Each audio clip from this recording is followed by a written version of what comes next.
4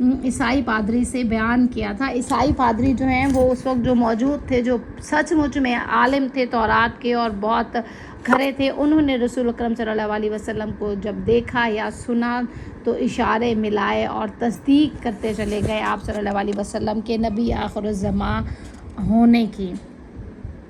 خواب میں دیکھا، اس کی تعبیر بتاؤ۔ اس وقت نبی کریم صلی اللہ علیہ وسلم نے نبوت کا اعلان نہیں فرمایا تھا۔ نصرانی پادری نے خواب سن کر کہا، اس کی تعبیر یہ ہے کہ آپ کے مکہ شریف میں ایک نبی پیدا ہوں گے، ان کی حیات میں آپ ان کے وزیر ہوں گے اور ان کی وفات کے بعد ان کے خلیفہ ہوں گے۔ یہ وہ پادری بشارت دے رہا ہے عیسائی۔ جب حضور اکرم صلی اللہ علیہ وسلم نے اعلان نبوت فرمایا تو حضرت ابوبکر صدیق رضی اللہ تعالیٰ عنہ نے جا کر عرض کیا کہ ما دلیل علی ما تدعی، یعنی جس چیز کا آپ دعویٰ کر رہے ہیں اس کی دلیل کیا ہے۔ حضرت ابوبکر نے جا کے سوال کیا تھا رسول اکرم صلی اللہ علیہ وسلم سے کہ جس چیز کا آپ دعویٰ فرماتے ہیں یعنی نبوت کا، تو آپ کے پاس اس دعوے کی دلیل کیا ہے۔ اچھا، یہ بڑی جرأت ہے کہ انہوں نے جا کے یہ سوال کیا۔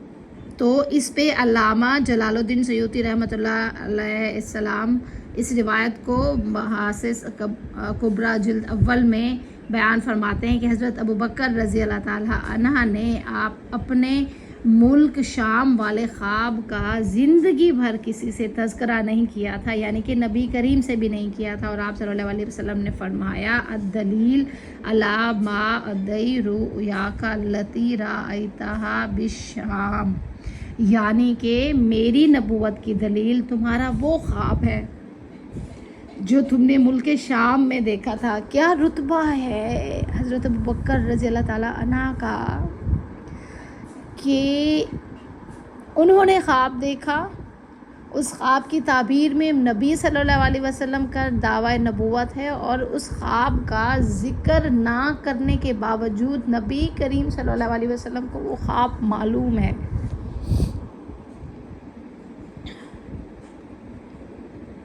فرمایا کہ نبوت کی دلیل تمہارا وہ خواب ہے جو تم نے ملک شام میں دیکھا۔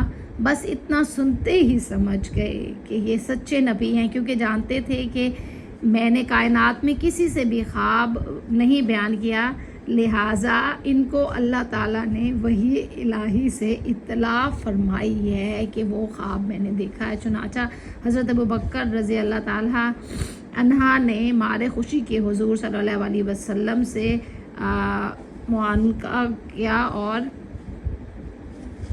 رسول اکرم صلی اللہ علیہ وسلم کی دونوں آنکھوں کے درمیان میں بوسہ لیا، اور یہ ہیں صدیق اکبر رضی اللہ تعالیٰ عنہ۔ اور جو صدیق کا لقب ہے ان کے لیے، وہ اسی لیے ہے کہ رسول اکرم صلی اللہ علیہ وسلم کے ساتھی ہیں۔ تو یہ بسلسلہ کتاب خون تمنا کا انعام ہے، اور اللہ کی محبت میں جو ایک مقام حاصل کرتے ہیں جو لوگ، اس کے بارے میں انشاءاللہ ہم اس سے مزید اقتباسات بھی لیں گے۔ سامعین، بات یہ ہے کہ ہم تو ان بورن مسلمز ہیں نا، مسلمان گھروں میں پیدا ہوئے، عبداللہ، ابراہیم، آمنہ، عائشہ کے ناموں سے جو ہے ٹھپا لگ گیا کہ ہم مسلمان ہیں۔ اماں نے جو کلمہ سکھایا، مدرسے والے باجی یا استاد جی نے جو قرآن پڑھایا، اور ہم اس پہ اندھا دھند چل پڑے۔ جو ہمارے کریکلم میں جتنا بھی اسلام کا سلیبس ہم نے پڑھا، وہ ہمارے لیے کیا کافی ثابت ہوا ہے کہ ہم ایک مسلمان بنتے ہیں۔ رمضان کے مہینے میں بھاگ بھاگ کے 30 روزے اور 3-4 نمازوں والا مہینہ گزار لیا، اور اس کے بعد جی تو کون اور میں کون، عام زندگی میں معاملات میں فرعون سے کسی صورت کم نہیں، اور اپنے فائدے کے لیے مرنے مارنے اور لڑنے کو بے تیار ہیں۔ حلال حرام کی تمیز کیا ہوتی ہے ہمیں نہیں معلوم، میں سب سے اوپر میں، اور وہ لوگ ماشاءاللہ سے جو نماز پڑھ لیتے ہیں، جہالت میں نماز پڑھ لیتے ہیں، 5 وقتی نماز بھاگ بھاگ کے اگر دکھاوا ہے کہ میں نمازی ہوں، میری بات مانو، میں نمازی ہوں، میرا بھروسہ کرو، میں نے داڑھی رکھی ہے، مجھے مسلمان بلاؤ، میرا ادب کرو، میرا احترام کرو۔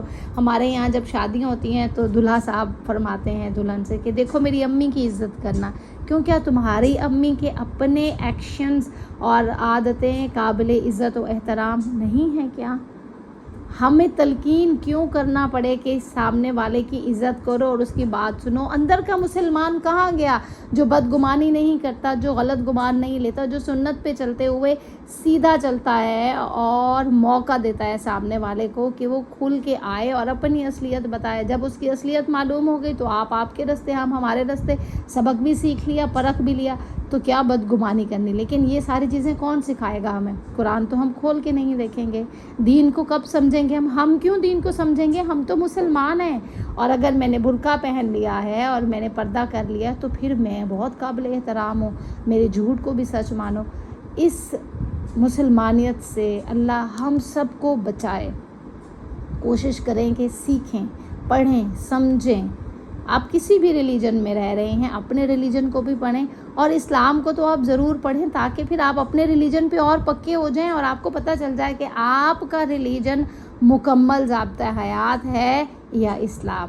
انشاءاللہ آنے والے دنوں میں ہم آپ کو قرآن کے ترجمہ اور تفسیر کے ساتھ ملیں گے۔ تب تک کے لیے اجازت دیجیے گا، اپنا خیال رکھیے گا۔ اللہ حافظ۔